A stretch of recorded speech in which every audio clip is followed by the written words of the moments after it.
Capítulo 18. Um plano. Pai nem mãe foram ter conosco, quando Capitu e eu, na sala de visitas, falávamos do seminário.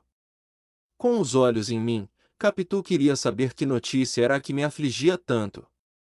Quando lhe disse o que era, fez-se cor de cera. Mas eu não quero, acudi logo, não quero entrar em seminários, não entro, é escusado teimarem comigo, não entro.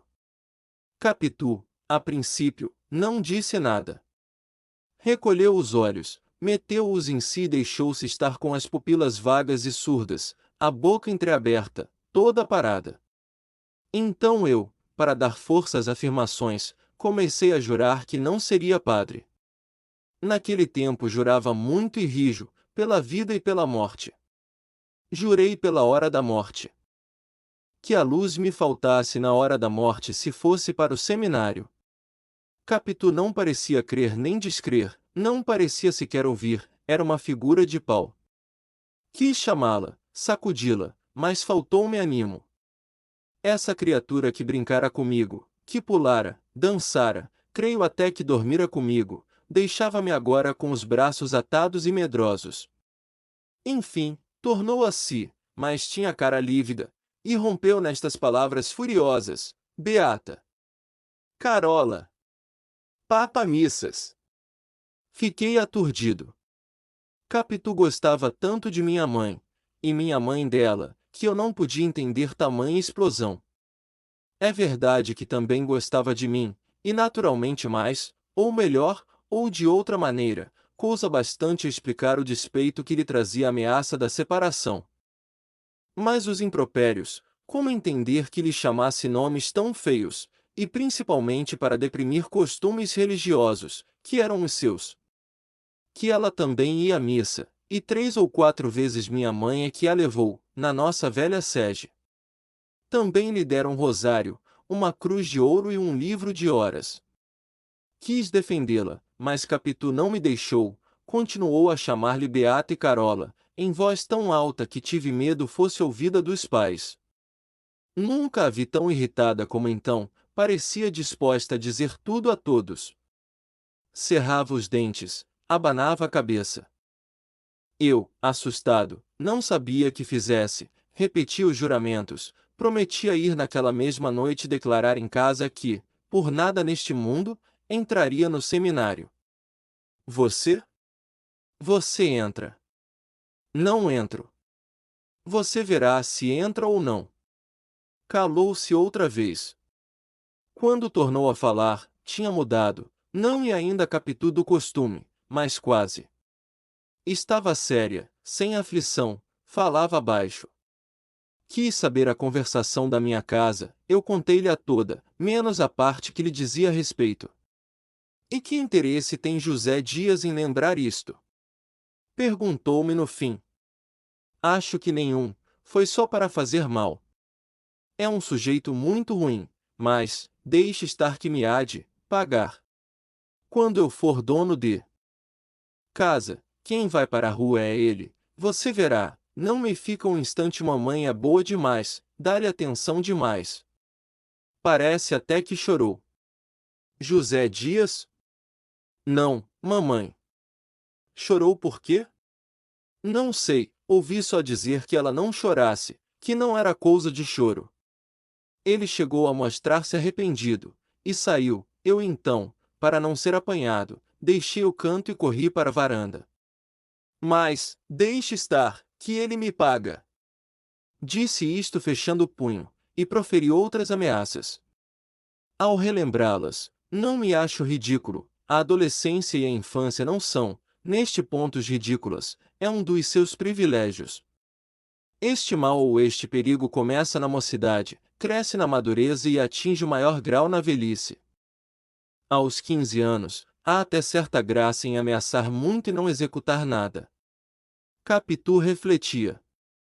A reflexão não era coisa rara nela, e conheciam-se as ocasiões pelo apertado dos olhos. Pediu-me algumas circunstâncias mais, as próprias palavras de uns e de outros, e o tom delas. Como eu não queria dizer o ponto inicial da conversa, que era ela mesma, não lhe pude dar toda a significação. A atenção de Capitu estava agora particularmente nas lágrimas de minha mãe, não acabava de entendê-las. Em meio disto, confessou que certamente não era por mal que minha mãe me queria fazer padre, era promessa antiga que ela, temente a Deus, não podia deixar de cumprir. Fiquei tão satisfeito de ver que assim espontaneamente reparava as injúrias que lhe saíram do peito, pouco antes, que peguei da mão dela e apertei-a muito. Capitu deixou-se ir, rindo, depois a conversa entrou a cochilar e dormir. Tínhamos chegado à janela, um preto, que, desde algum tempo, vinha apregoando cocadas, parou em frente e perguntou: Sinhazinha, quer cocada hoje? Não, respondeu Capitu. Cocadinha tá boa. Vá-se embora, replicou ela sem rispidez.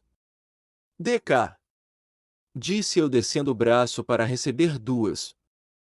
Comprei-as, mas tive de as comer sozinho. Capitu recusou. Vi que em meio da crise, eu conservava um canto para as cocadas, o que tanto pode ser perfeição. Como imperfeição, mas o momento não é para definições tais, fiquemos em que a minha amiga, apesar de equilibrada e lúcida, não quis saber de doce, e gostava muito de doce. Ao contrário, o pregão que o preto foi cantando, o pregão das velhas tardes, tão sabido do bairro e da nossa infância, chora, menina, chora, chora, porque não tem, vintém, a modo que lhe deixará uma impressão aborrecida. Da toada não era, ela sabia de cor e de longe, usava repeti-la nos nossos jogos da puerícia, rindo, saltando, trocando os papéis comigo, ora vendendo, ora comprando um doce ausente. Creio que a letra, destinada a picar a vaidade das crianças, foi que a enojou agora, porque logo depois me disse: se eu fosse rica, você fugia, metia-se no paquete e ia para a Europa. Dito isto, espreitou-me os olhos, mas creio que eles não lhe disseram nada, ou só agradeceram a boa intenção. Com efeito, o sentimento era tão amigo que eu podia escusar o extraordinário da aventura. Como vês, Capitu, aos 14 anos, tinha já ideias atrevidas, muito menos que outras que lhe vieram depois, mas eram só atrevidas em si, na prática faziam-se hábeis, sinuosas, surdas, e alcançavam o fim proposto, não de salto, mas aos saltinhos.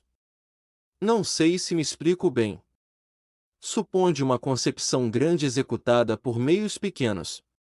Assim, para não sair do desejo vago e hipotético de me mandar para a Europa, Capitu, se pudesse cumpri-lo, não me faria embarcar no paquete e fugir, estenderia uma fila de canoas daqui até lá, por onde eu, parecendo ir à fortaleza da Laje em ponte movediça, iria realmente até Bordeus, deixando minha mãe na praia, à espera.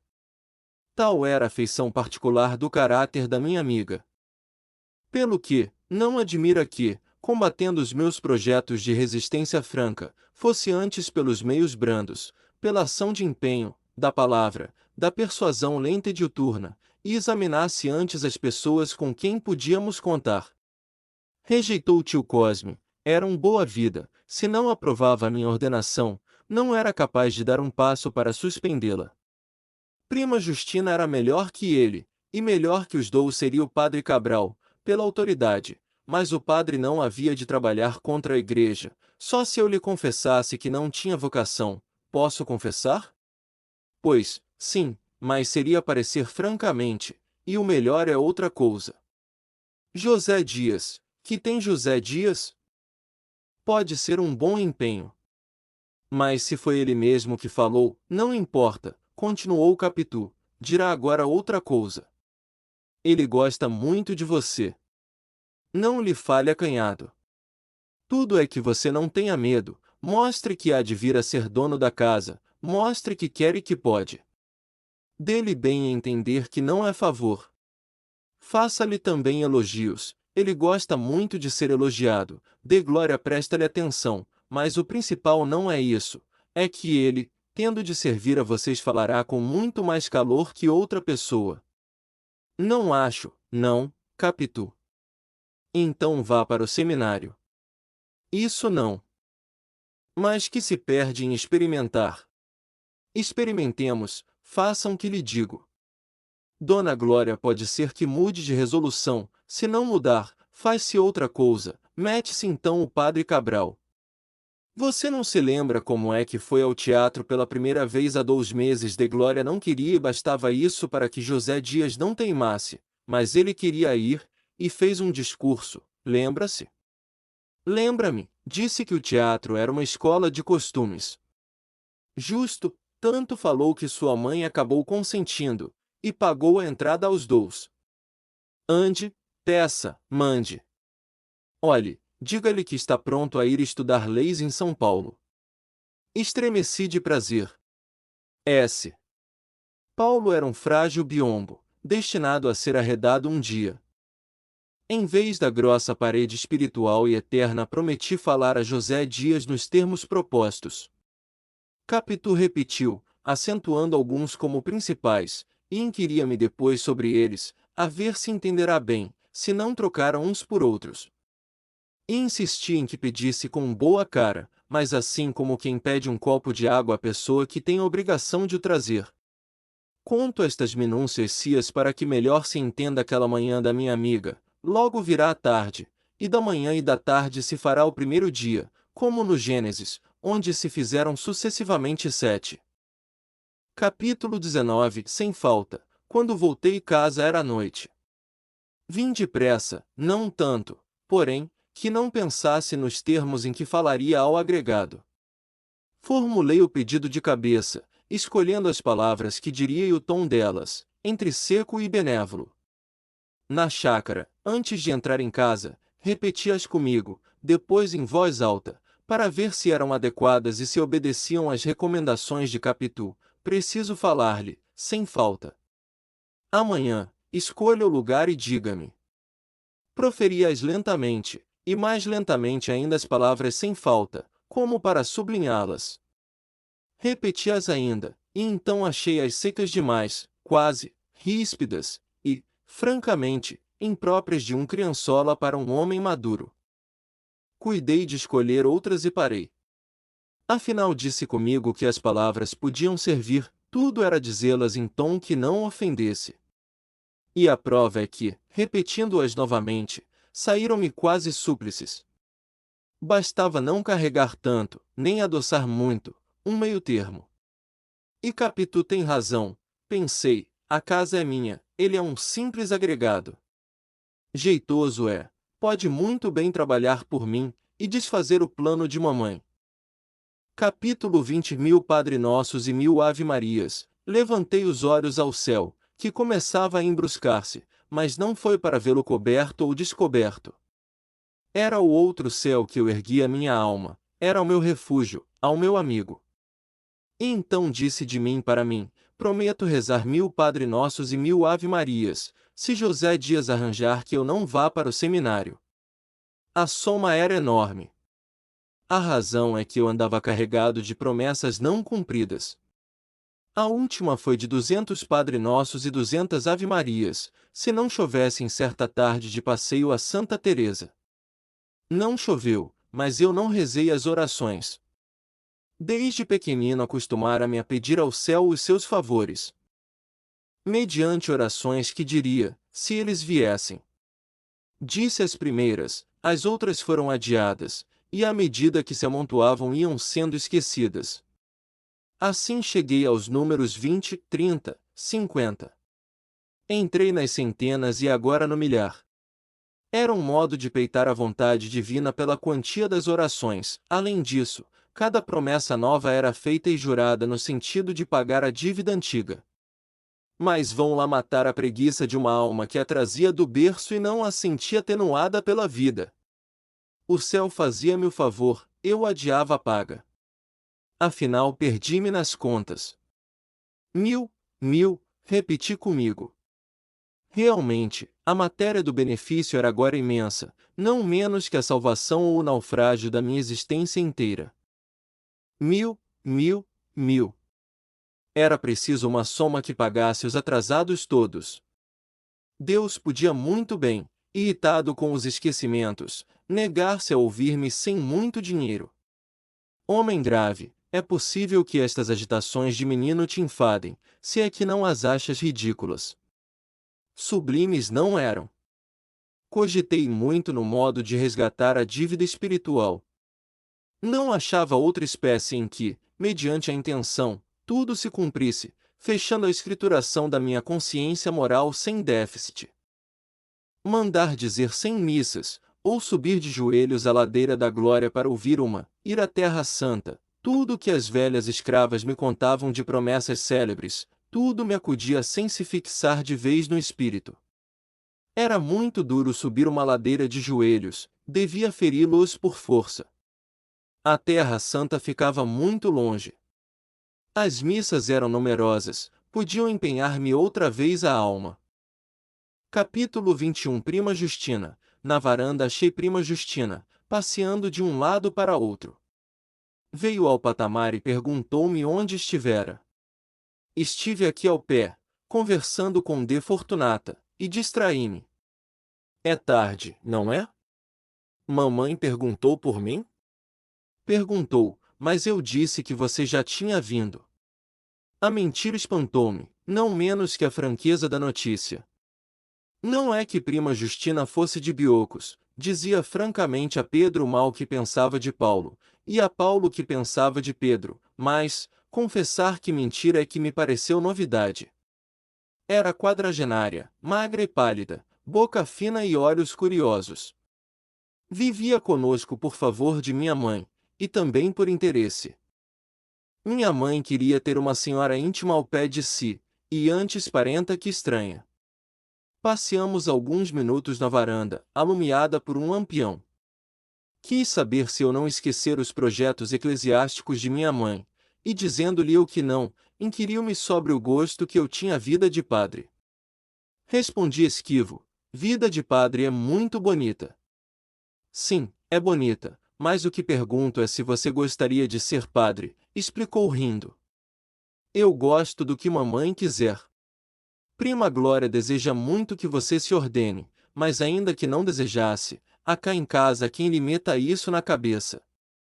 Quem é? Ora, quem? Quem é que há de ser? Primo Cosme não é. Que não se importa com isso, eu também não.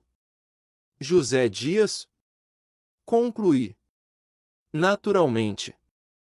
Enruguei a testa interrogativamente. Como se não soubesse nada, prima Justina completou a notícia dizendo que ainda naquela tarde José Dias lembrará a minha mãe a promessa antiga.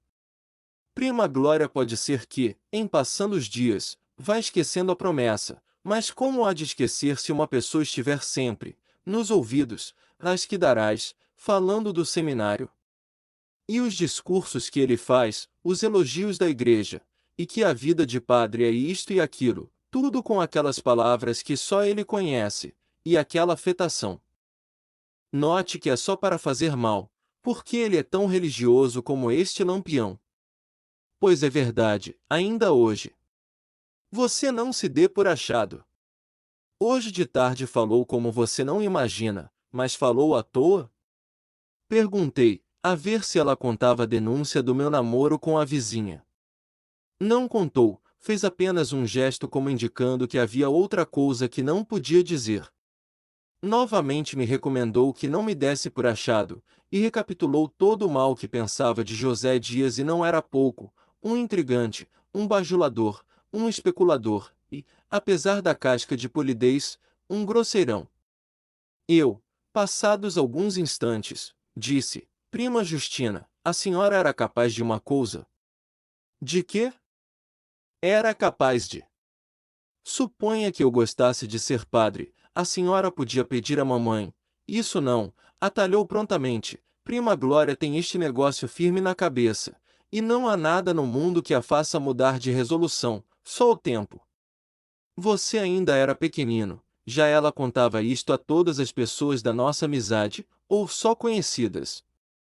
Lá avivar-lhe a memória, não, que eu não trabalho para a desgraça dos outros, mas também, pedir outra coisa, não peço, se ela me consultasse bem, se ela me dissesse, prima Justina, você que acha? A minha resposta era, prima Glória, eu penso que, se ele gosta de ser padre, pode ir, mas, se não gosta, o melhor é ficar. É o que eu diria e direi se ela me consultar algum dia. Agora, ir falar-lhe sem ser chamada, não faço. Capítulo 22 Sensações alheias. Não alcancei mais nada, e para o fim arrependi-me do pedido. Devia ter seguido o conselho de Capitu. Então, como eu quisesse ir para dentro, prima Justina reteve-me alguns minutos, falando do calor e da próxima festa da Conceição, dos meus velhos oratórios, e finalmente de Capitu. Não disse mal dela, ao contrário insinuou-me que podia vir a ser uma moça bonita. Eu, que já a achava lindíssima, bradaria que era a mais bela criatura do mundo, se o receio me não fizesse discreto. Entretanto, como prima Justina se metesse a elogiar-lhe os modos, a gravidade, os costumes, o trabalhar para os seus, o amor que tinha minha mãe, tudo isto me acendeu a ponto de elogiá-la também. Quando não era com palavras, era com o gesto de aprovação que dava a cada uma das asserções da outra, e certamente com a felicidade que devia iluminar-me a cara. Não adverti que assim confirmava a denúncia de José Dias, ouvida por ela, à tarde, na sala de visitas, se é que também ela não desconfiava já. Só pensei nisso na cama. Só então senti que os olhos de prima Justina, quando eu falava, pareciam apalpar-me, ouvir-me, cheirar-me, gostar-me, fazer ofício de todos os sentidos. Ciúmes não podiam ser, entre um pirralho da minha idade e uma viúva quarentona não havia lugar para ciúmes. É certo que, após algum tempo, modificou os elogios a Capitu, e até lhe fez algumas críticas. Disse-me que era um pouco trêfega e olhava por baixo, mas ainda assim, não creio que fossem ciúmes. Creio antes, sim, creio isto. Creio que prima Justina achou no espetáculo das sensações alheias uma ressurreição vaga das próprias. Também se goza por influição dos lábios que narram. Capítulo 23 Prazo dado, preciso falar-lhe amanhã, sem falta, escolha o lugar e diga-me. Creio que José Dias achou desusado este meu falar. O tom não me saíra tão imperativo como eu receava, mas as palavras o eram, e o não interrogar, não pedir, não hesitar, como era próprio da criança e do meu estilo habitual, certamente lhe deu ideia de uma pessoa nova e de uma nova situação. Foi no corredor, quando íamos para o chá. José Dias vinha andando cheio de leitura de Walter Scott que fizera a minha mãe e a prima Justina. Lia cantado e compassado. Os castelos e os parques saíam maiores da boca dele, os lagos tinham mais água e a abóbada celeste contava alguns milhares mais de estrelas centelhantes. Nos diálogos, alternava o som das vozes, que eram levemente grossas ou finas, conforme o sexo dos interlocutores, e reproduziam com moderação a ternura e a cólera. Ao despedir-se de mim, na varanda, disse-me ele, amanhã, na rua.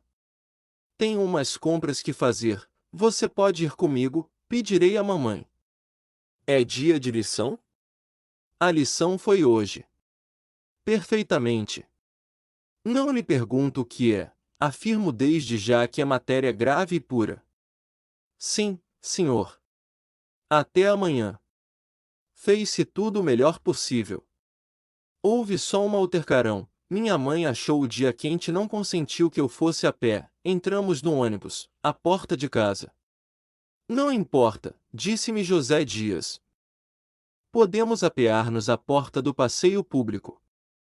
Capítulo 24 De mãe e de servo. José Dias tratava-me com extremos de mãe e atenções de servo. A primeira coisa que consegui logo que comecei a andar fora, foi dispensar-me o pajem, fez-se pajem, ia comigo à rua. Cuidava dos meus arranjos em casa, dos meus livros, dos meus sapatos, da minha higiene e da minha prosódia. Aos 8 anos os meus plurais careciam, alguma vez, da desinência exata, ele a corrigia, meio sério para dar autoridade à lição, meio risonho para obter o perdão da emenda ajudava assim o mestre de primeiras letras. Mais tarde, quando o padre Cabral me ensinava latim, doutrina e história sagrada, ele assistia às lições, fazia reflexões eclesiásticas. E, no fim, perguntava ao padre: não é verdade que o nosso jovem amigo caminha depressa? Chamava-me um prodígio, dizia minha mãe ter conhecido outrora meninos muito inteligentes, mas que eu excedia todos esses, sem contar que, para minha idade, possuía já certo número de qualidades morais sólidas. Eu, posto não avaliasse todo o valor deste outro elogio, gostava do elogio, era um elogio,